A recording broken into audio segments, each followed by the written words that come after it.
fundamental en nuestro universo, que nada existiría en el mundo sin ella, ni siquiera nosotros.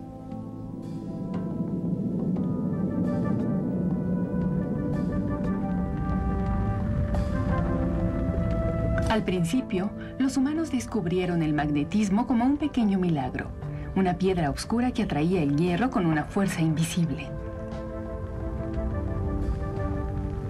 En una época en que el fuego fue domeñado para hacer herramientas, cuando ya todas las estrellas tenían nombre, aparecía algo verdaderamente mágico. Una roca con mente propia. Era un efecto sin causa.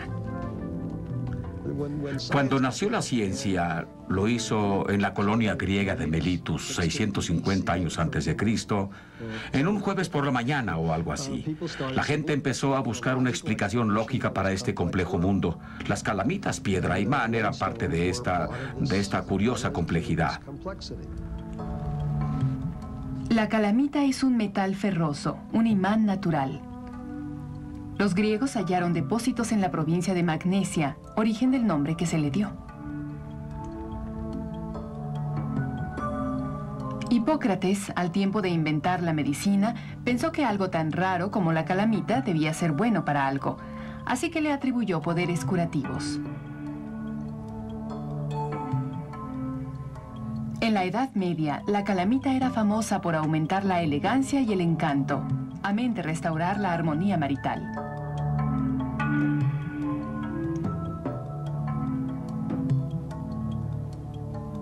La gente pensaba que curaba todo, desde males cardíacos hasta la gota.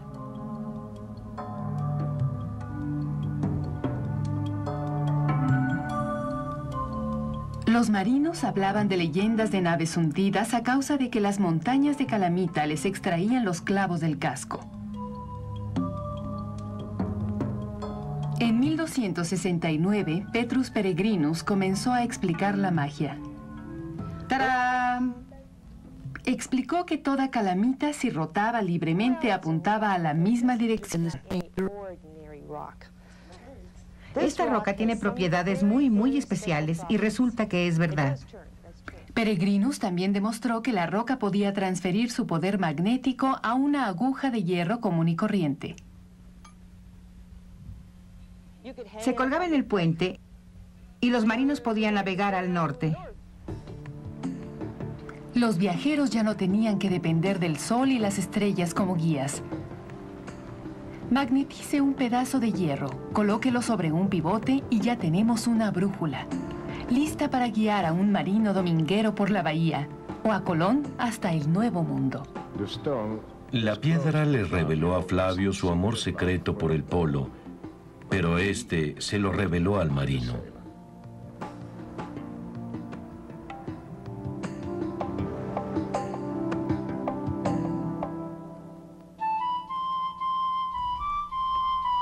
En 1600, el revolucionario tratado de Guillermo Gilbert sobre el imán reveló que golpeando el hierro se provoca un magnetismo en el metal. También dictaminó que una aguja imantada colocada sobre agua no solo apuntaba al norte, sino que se inclinaba también hacia la tierra.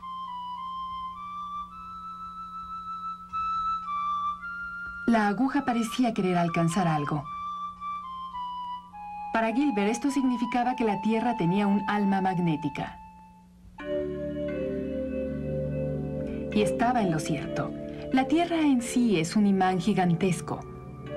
Los investigadores de hoy piensan que el magnetismo procede de la corriente de metales líquidos en el núcleo terrestre, pero hay todavía tantas preguntas como respuestas. Sabemos que los imanes vienen en todos tamaños, tan grandes como el mundo y tan pequeños como un átomo. Hoy sabemos que el origen de todo magnetismo está en el átomo, y de este la forma de cómo funciona el mundo. La manera en que el mundo funciona no es más que el átomo y sus cargas eléctricas, con nombre propio, el electrón y el núcleo. Estas son esencialmente las dos partes del átomo. El núcleo consiste en pequeñas cosas flotando en medio de un volumen gigante en el que los electrones giran alrededor. Si tenemos una carga eléctrica que se mueve, crearemos un campo magnético. Pero si estos imanes se alinean mal, surge el polo norte y el polo sur. Y existe un polo norte y un polo sur, los cuales van en sentido opuesto. El efecto neto entonces es de cero magnetismo.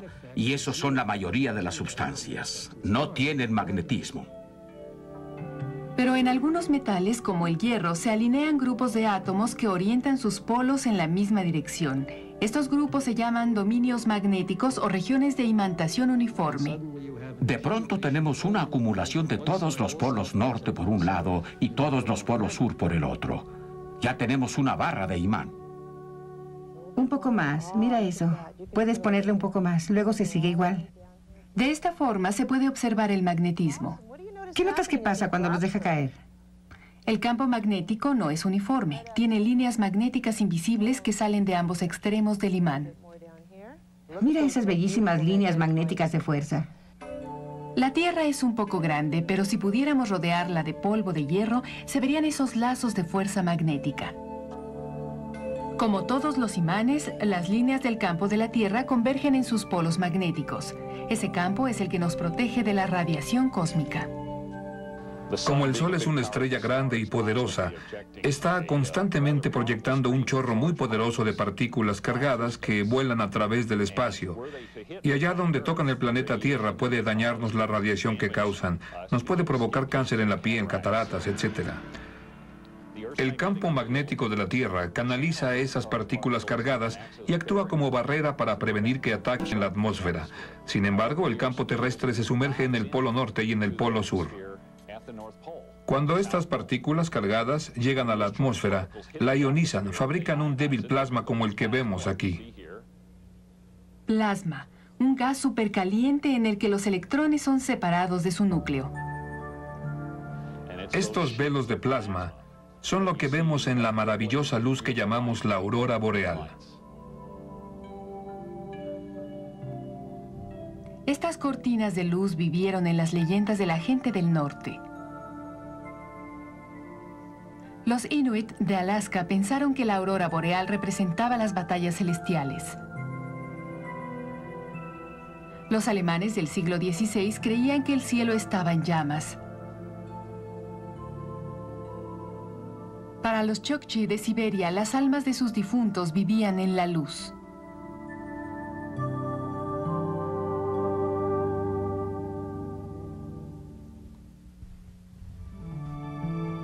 Más al sur, en el calor del Valle de la Muerte, Death Valley, de California, la historia del campo magnético de la Tierra afirma que está encerrado entre capas de roca. Cuando la roca se forma, algunas de sus partículas magnéticas se alinean con el campo magnético del planeta. Con muestras cortadas de las diferentes capas de piedra, los científicos demuestran que la Tierra ha tenido el mismo alineamiento magnético durante 700.000 años.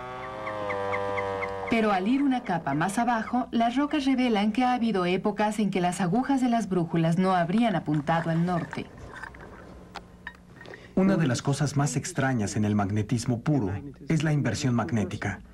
La idea de que el campo magnético completo del planeta pueda desalinearse del eje de rotación puede hacer que en lugar de apuntar al norte, el campo magnético apunte al este por un tiempo y después se restabilice y la aguja de la brújula apunte al sur. El Valle de la Muerte es un lugar ideal para saber más sobre la inversión magnética. Existe una falla activa que recorre todo el fondo del valle. Ha interesado a estos lechos del lago, los ha volteado, los ha impulsado y los arroyos se han diseccionado a través de ellos. Y con ello tenemos casi un 100% de exposición. Este es uno de los pocos lugares que podemos visitar. El campo magnético se inició en un estado normalmente magnetizado y al recorrer 3 o 4 metros encontramos un estado discretamente inverso. Aún así, lo que descubrimos es la historia del campo terrestre. Todo pequeño lecho al formarse conserva precisamente el campo magnético existente en el momento.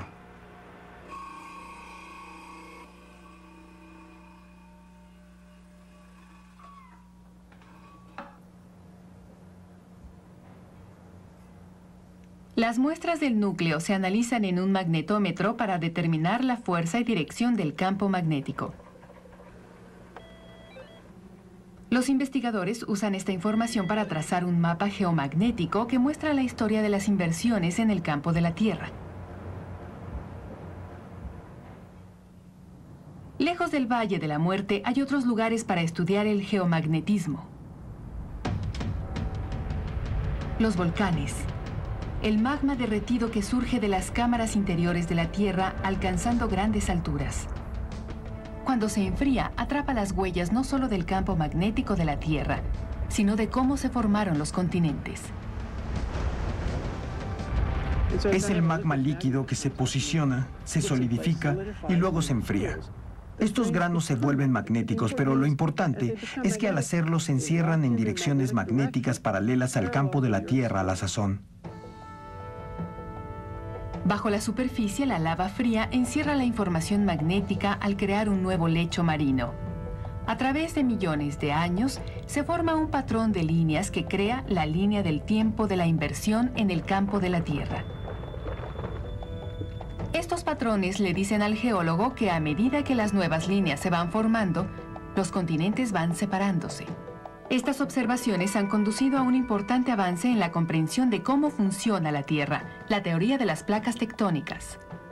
No hay paralelo en la historia de la ciencia en que una colección de observaciones haya hecho un cambio tal en todo el campo. Quizás la única comprobable que dice que estamos en una revolución en biología, aún con ramificaciones. La revolución de las placas tectónicas fue otra de las cosas en geología que se derivaron del magnetismo. En el lecho marino o en el Valle de la Muerte, las líneas magnéticas también contienen pistas de cuándo se invertirá de nuevo el campo de la Tierra.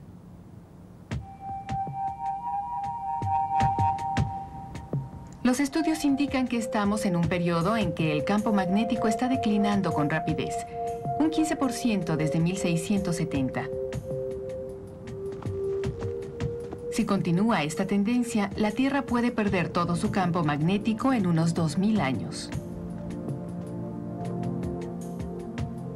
Las brújulas serían inútiles, la aurora boreal desaparecería y nuestro planeta quedaría expuesto a la radiación.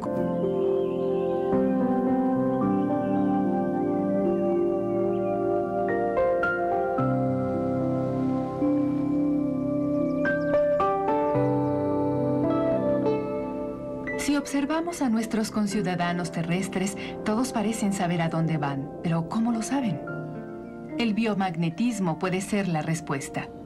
Se ha especulado durante mucho tiempo acerca de que el campo magnético de la Tierra proporciona una clave que puede ser utilizada por los organismos, especialmente después de que el humano pudo utilizar el compás imantado como auxiliar en la navegación.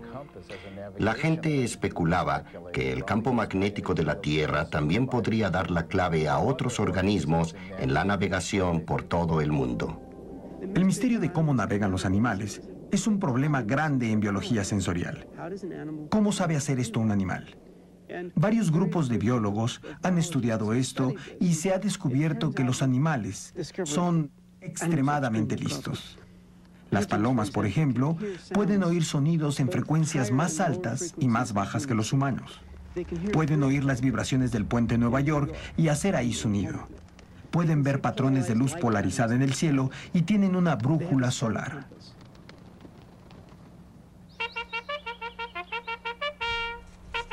Pero como mensajeras de guerra, las palomas se dirigían a casa sin luz ni puentes que las guiaran. Las aves estaban usando otra técnica para encontrar su camino. La respuesta llegó en un nublado día en 1974, cuando los investigadores de la Universidad de Cornell adaptaron imanes a las cabezas de las palomas. Las aves que normalmente volaban directamente a casa se desorientaron sin remedio. Al ver que las palomas pueden usar el magnetismo para navegar, se iniciaron nuevos estudios en la migración animal. Uno de los aspectos más asombrosos de este trabajo es que hay un gran número de animales muy simples que evidentemente han desarrollado la habilidad de percibir algo que nosotros no podemos ver. Ya avanzó el otoño y en las costas de Florida las langostas están de viaje. Su única oportunidad para sobrevivir es alcanzar las profundidades más tibias y calmadas antes del invierno. Pueden continuar su curso a pesar del hecho de que en ocasiones migran por la noche, cuando hay una tremenda cantidad de sedimento suspendida en el agua y la visibilidad es muy pobre. Aún así, pueden migrar en condiciones en que las olas y corrientes de agua pasan sobre ellas en diferentes direcciones.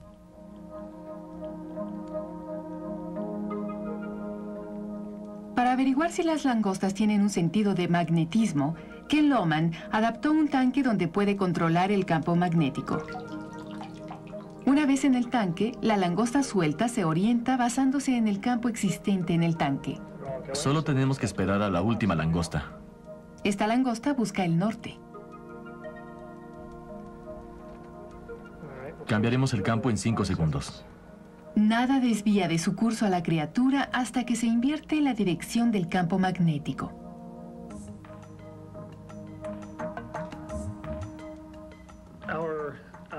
Los resultados de nuestros experimentos en el laboratorio demuestran que las langostas tienen la habilidad de orientarse sintiendo el campo magnético de la Tierra. Esto sugiere que pueden guiarse en su migración detectando el campo magnético de la Tierra.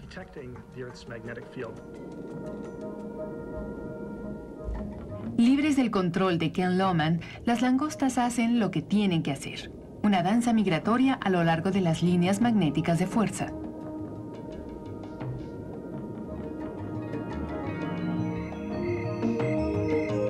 La habilidad para detectar campos magnéticos va más allá de las palomas y langostas.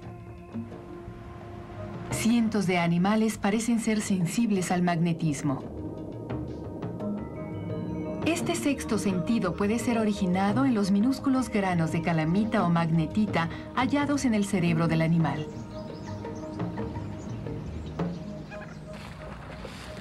La cuestión es qué tan pequeñas pueden ser y considerarse aún biomagnéticas. Richard Frankel recoge bacteria de los pantanos de agua salada en la costa de California para estudiar sus propiedades magnéticas. Estas bacterias tienen un problema. Buscan alimento y seguridad en el fango bajo los estanques, pero no tienen ojos para guiarse y son demasiado pequeñas para ser afectadas por la gravedad. Las bacterias son sencillas criaturas unicelulares, pero navegan en la misma forma que Colón lo hizo. Si vemos este monitor, podemos ver las bacterias nadando en las partículas sedimentadas y acumulándose en el borde de la gota, que está más cercana al extremo amarillo de este imán. Ya se han acumulado por un buen rato, y si le doy vuelta al imán, las bacterias nadarán alejándose de la gota. Al contrario de palomas y langostas, podemos ver el localizador interno de dirección en las bacterias. Esta es la imagen de un microscopio de electrones y el organismo amplificado 100.000 veces. La bacteria es un imán viviente. Lo que las bacterias hicieron, o lo que hacen de hecho, lo están haciendo aquí, es fabricar estas partículas de magnetita de dominio único y las alinean en una cadena. Esto forma una aguja de brújula permanente que es suficientemente larga para que al nadar, la bacteria se oriente hacia el campo magnético de la Tierra. ¿Pero se dirige realmente al norte? Realmente no. Está nadando hacia abajo donde está la comida. Funciona exactamente igual al experimento de la aguja flotante. Si este fuera el extremo norte de la aguja de mi brújula interna y si mi flagelo estuviera aquí atrás, si empiezo a nadar hacia adelante, el campo de la Tierra me alineará en una dirección particular y empezaré a nadar hacia abajo y el sedimento. Cuando vemos estas bacterias, observamos esta cadena de partículas que se parece mucho a una espina dorsal que atraviesa la célula. Y hay una correspondencia interesante entre el hecho de que las bacterias pueden mineralizarse, pueden producir un mineral interno, es decir, es lo que nosotros hacemos, eso es lo que son los huesos y los dientes.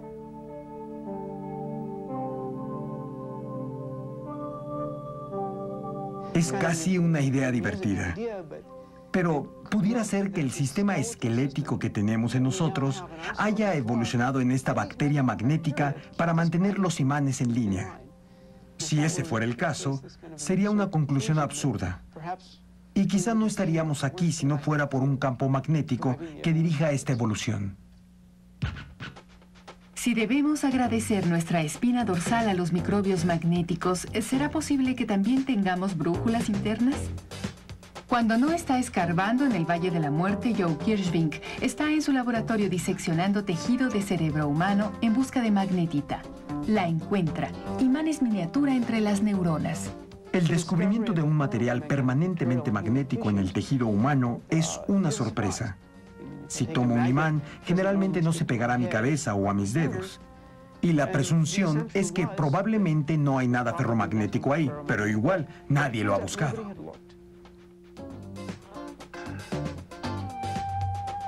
Lo que Kirschvink hizo fue convertir sus muestras de tejido en un tipo de sopa cerebral. Un fuerte imán colocado en el líquido arrastró los cristales de óxido ferroso en suspensión. Hasta el momento lo que sabemos es que todos los cristales que hemos visto, que han sido extraídos y purificados y estudiados, son imanes perfectamente biológicos. Los cristales en nuestro cerebro son casi idénticos a los de las bacterias. Si consideramos que las aves y los peces y otros vertebrados son primos en la evolución y que también producen este material, no debería sorprendernos tanto que nosotros también lo hagamos.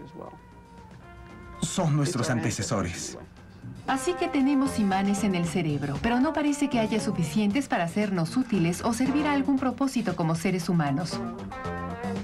Quizás en un punto lejano de nuestro pasado evolucionario, la habilidad de sentir el campo magnético fue extremadamente importante para nosotros, y dicha importancia pudo reducirse con el tiempo, así como otros sistemas sensoriales se hicieron más y más complejos. El magnetismo humano puede ser más útil como metáfora de conversación que como localizador de direcciones. Hablamos de gente que tiene una personalidad magnética. Gente a la que encontramos atractiva. Otros nos parecen repulsivos. A los que son muy diferentes los llamamos polos opuestos. La atracción y la repulsión, razón y energía, amor y odio, todos necesarios para la existencia humana. 18, Franz Anton Mesmer propuso la existencia de una fuerza llamada magnetismo animal. Para él, esto era algo más que una metáfora. Su teoría era que había un tipo de fluido que corría de los polos de la Tierra a través de los polos humanos y así sucesivamente, y que cuando el flujo no tenía reparos, esto constituía la salud. Si de alguna forma se bloqueaba, entonces sobrevenía la enfermedad. Su terapia consistía en frotar a la gente con imanes. Él hacía que una persona se tragara una mezcla conteniendo hierro antes de adaptarle imanes en diferentes partes del cuerpo. Ella le informaba sentir un flujo de misteriosos fluidos recorriendo sus venas. Mesmer aplicaba lo que él llamó sesiones terapéuticas. En una de ellas, los pacientes se sentaban alrededor de una tina de ácido sulfúrico, sosteniéndose de las barras de hierro. Se mesmerizaban. Aunque fue declarado charlatán y matasanos por la Comisión Real, Mesmer había iniciado algo, el eslabón magnético entre la magia y la medicina.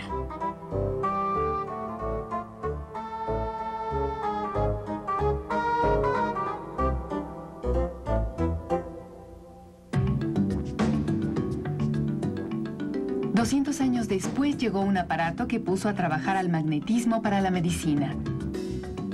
La resonancia magnética revolucionó la medicina y el acrónimo MRI entró en el léxico popular. El paciente es bañado en un campo magnético 5000 veces más fuerte que el de la Tierra. Este campo causa que ciertos núcleos del cuerpo se comporten como agujas de brújula, girando hasta que se alinean. Después los núcleos son atacados por ondas de radio pulsantes. Una vez que las pulsaciones cesan, los núcleos caen a su estado original inducidos por el imán. La energía liberada actúa como señales miniatura de una estación de radio.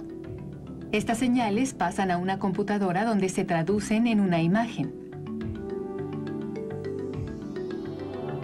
Las imágenes de MRI salvan vidas al detectar cánceres mortales como este tumor cerebral, más precozmente y con más seguridad que otras técnicas de imagen como los rayos X. El magnetismo ha abierto un nuevo sentido en el sexto sentido. Podemos llamarlo un séptimo sentido que hemos tenido que crear con estos grandes imanes y toda la tecnología que hemos desarrollado. Creo que nos ha dado un nuevo estímulo en el cuerpo. Estamos apenas rascando la superficie en cuanto a lo que nos puede proporcionar este nuevo sentido y esta nueva información sobre el funcionamiento de nuestro organismo y en la vida en general. Esta máquina magnética proporciona algo más que imágenes estáticas de realidades cerebrales, tales como la epilepsia y la esquizofrenia. Ya sea para detectar cáncer o para analizar el pensamiento, la resonancia magnética proporciona una ventana magnética a los reinos ocultos del organismo humano.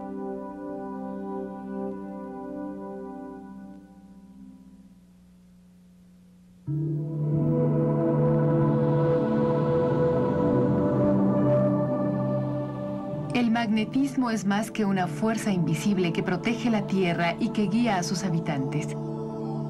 Junto con la electricidad, el magnetismo encendió la era de las máquinas y creó el mundo moderno. La electricidad y el magnetismo se usan para que los motores y las videocintas que usamos en nuestros autos y en nuestros estéreos funcionen. Son parte de nuestro mundo. Si prefieren no enterarse de algo así, entonces se convierte en magia. Comprender lo que parecía un eslabón mágico entre la electricidad y el magnetismo se inició con una observación.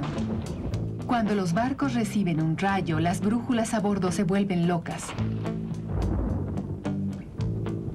En 1820, un danés llamado Hans Christian Ørsted revivió este fenómeno natural en su laboratorio. Colocó una brújula cerca de un alambre adherido a una batería. Cuando la corriente eléctrica fluyó a través del alambre, la aguja de la brújula golpeó. Ørsted ha demostrado que una corriente eléctrica genera un campo magnético. En Inglaterra, Michael Faraday dio un gran impulso al trabajo de Ørsted. Su estudio sobre el electromagnetismo durante 40 años provocaría una revolución técnica.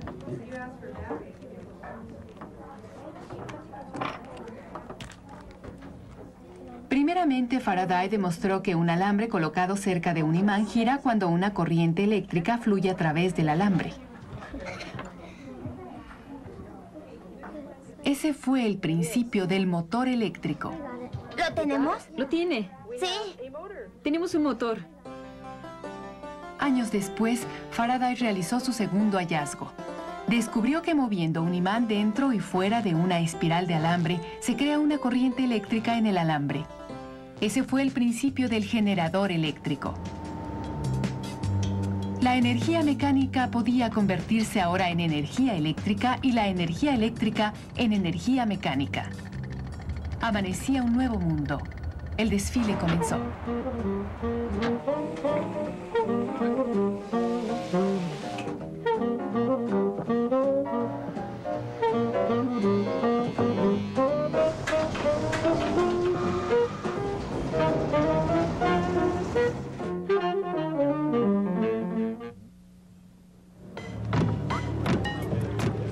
Si visitamos la filmación de una película, veremos cuán presente está.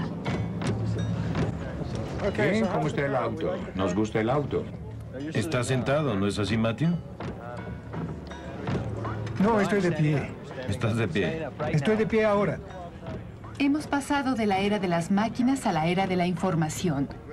Otra revolución tecnológica provocada por el magnetismo. Otra fuerza magnética en funciones. ¿Listos, por favor? Estamos filmando. ¿Cámara? Acción. Los imanes en el motor de la cámara mueven la película.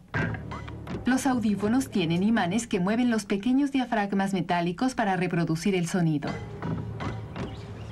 La imagen en el monitor del video está pintada por un rayo de electrones controlado por un imán. La computadora almacena sus bits y sus bytes en un disco magnético. Un imán en la cabeza de grabación almacena la información de audio.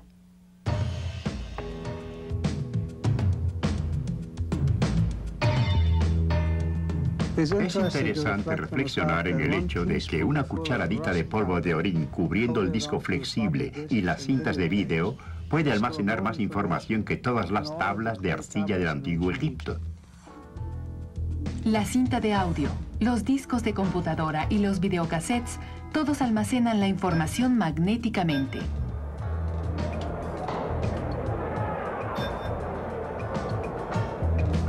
Pero el almacenamiento de información no es la única contribución del magnetismo a la era de la información.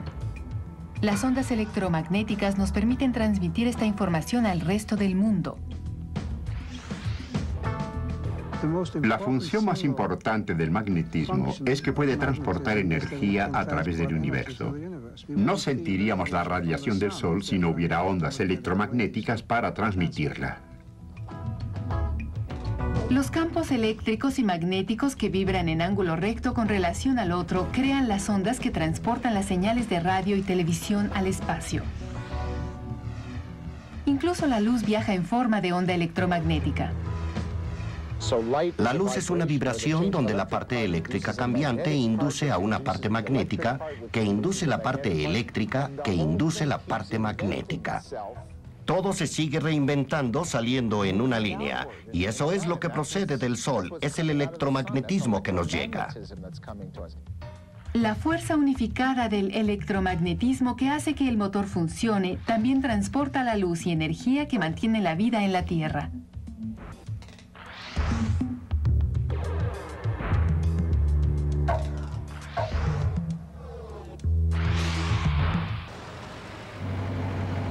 El magnetismo ha hecho posible nuestro mundo moderno, pero el viaje no ha terminado. ¡Silencio! Ahora la carrera está a punto de comenzar. Espera. ¿En sus marcas? ¿Listos? ¡Fuera! ¿Listo? 1. Cuando corramos en el siglo XXI, posiblemente lo hagamos en un imán.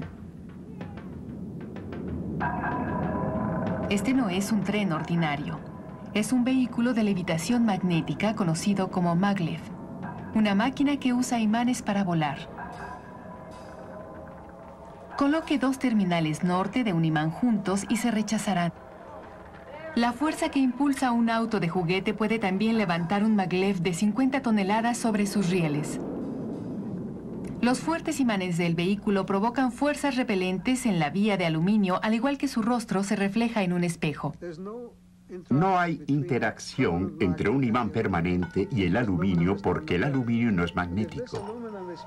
Si este aluminio se mueve, esto provoca una poderosa fuerza repulsiva en el aluminio, y esto es porque el imán provoca una imagen de sí mismo en el aluminio. Ve un imán de la misma polaridad. El polo norte ve al polo norte y lo repele. Los imanes repelentes levantan al maglev a 15 centímetros de la vía. ¿Pero qué impulsa al vehículo? Una atracción y una repulsión. Alternando los campos magnéticos en la vía, se interactúa con el vehículo para impulsar el maglev flotante a más de 500 kilómetros por hora. Si todo esto le parece ligeramente conocido, es porque los vehículos flotantes han sido un recurso de la ciencia ficción durante décadas. Y los maglev reales han existido igual tiempo. En Nueva York, en 1914, Emil Baseley patentó el primer maglev. Funcionó tan bien que se estrelló contra el muro del laboratorio. A partir de Baseley, Henry Kolm y otros han perfeccionado sus diseños del maglev. Con vehículos ya sobre vías en Alemania y en Japón, americanos como Kolm están esperando ver si sus maglevs volarán. El magnetismo ya ha revolucionado nuestra sociedad en varias formas. Está cerniéndose, en espera de hacer cosas nuevas. Ya están haciendo algo nuevo en el laboratorio de imanes en el Instituto Tecnológico de Massachusetts. Usan magnetismo para crear energía del agua. Si se dividen átomos de uranio, algo de su masa se convierte en energía. Mucha energía. Esto es la fisión nuclear. También se puede crear energía al conjuntar los átomos. Fusionando dos átomos de hidrógeno se obtiene un átomo de helio. Más energía. Esto es fusión nuclear. En el Tecnológico de Massachusetts se están usando imanes para crear energía de la fusión. Steve Fairfax es ingeniero en jefe del reactor de fusión de plasma Tokamak en el Instituto Tecnológico de Massachusetts. Es quien cuida de la botella. Enviamos la energía para una ciudad de tamaño regular a través de estas paredes de concreto de 1,5 metros y a los imanes del Tokamak, donde los usamos para producir un campo magnético muy poderoso. Dentro de Tokamak vamos a calentar un gas a 50 millones de grados. Si el centro solar solo alcanza 15 millones de grados, no hay material en el planeta Tierra que soporte la temperatura de 1 millón siquiera. Hemos usado esta energía para hacer un campo magnético y crear una botella magnética que mantiene el plasma lejos de las paredes de la máquina. En el Instituto Tecnológico usan 56.000 litros de nitrógeno líquido al día para enfriar el electroimán a 350 grados bajo cero. Una vez frío, pueden enviar enormes pulsaciones de energía a través del imán dentro del Tokamak. La fuerza magnética es tan grande que levantaría una pila de autos tan alta como el Monte Everest, y toma 100 pernos como este para evitar que la máquina vuele en pedazos. Dentro de la cámara circular de la máquina se calientan los gases hasta que los átomos pierden sus electrones y el gas se convierte en plasma. Como está muy caliente para otear dentro del Tokamak, Fairfax tiene un modelo que muestra cómo se usan los campos magnéticos para inducir la fusión. Si tomo este imán de herradura y lo acerco al plasma, se puede ver cómo el campo magnético de este imán tiene un fuerte efecto sobre el plasma. Puede moverlo. No usamos imanes de herradura en nuestra investigación. Usamos electroimanes como este. Cuando lo volteamos, se puede ver que el plasma se comprime lejos de las paredes del tubo. Al no tocar el tubo, el plasma está más caliente. No se enfría al tocar el tubo, y esto lo hace más brillante.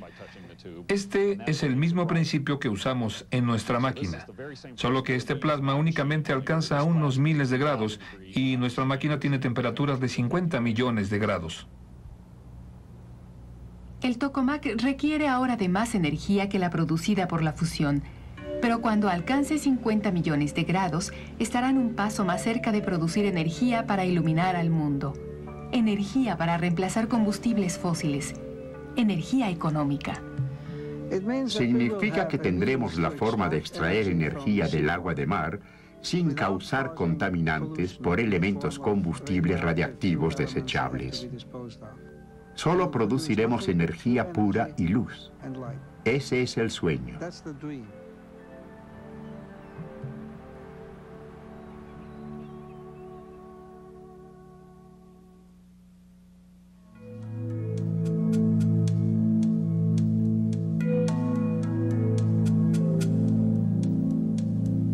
Comprender los orígenes del mundo es una de nuestras principales cruzadas. ¿Cómo se formó este elegante y complejo universo?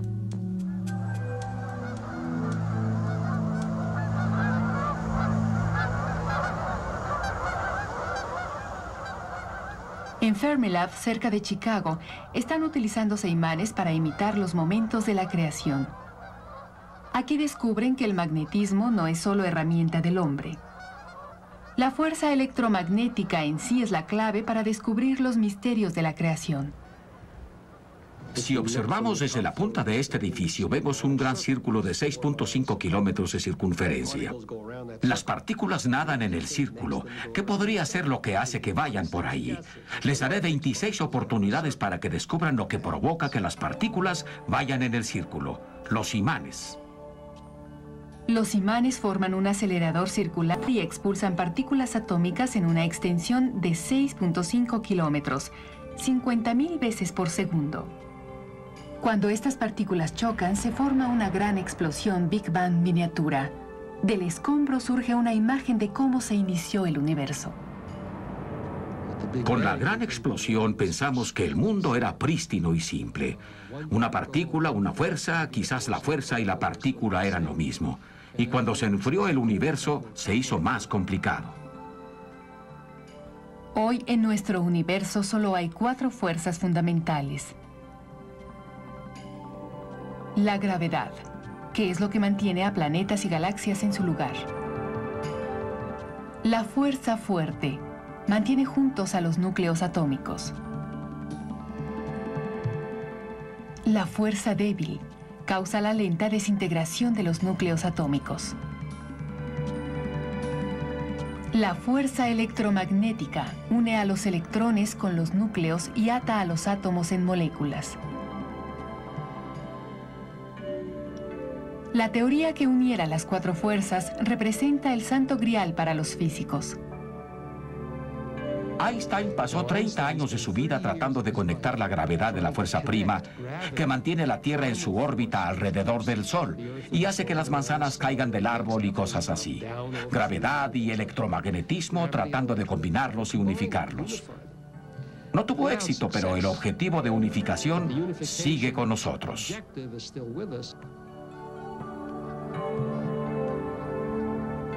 Pero los científicos de hoy día han unido solo 2 de las 4 fuerzas. Actualmente, la débil unificación electromagnética se ha logrado reproducir en laboratorios como el Fermilab que tenemos aquí, ya que el electromagnetismo debilitado es representativo de las temperaturas que se pueden producir artificialmente por colisión en nuestro laboratorio. Para lograr la total unificación, los físicos requerirían de un acelerador de 1000 años luz. Aun cuando tal acelerador se lograse, nadie sabe qué beneficios traería. Pero así ha sido siempre el magnetismo. Desde la brújula a la creación, esta misteriosa fuerza nos induce a un mundo de descubrimientos. Todo lo que ahora podemos hacer, es decir, cuán importante es para la humanidad conocer el mundo en que vivimos. Vivimos en este mundo. ¿Cómo llegamos aquí? ¿Cuáles fueron los procesos de nuestro origen? ¿Cuál será el futuro del universo? El proceso de saber más sobre el magnetismo creará oportunidades enormes para que los humanos vivan mejor.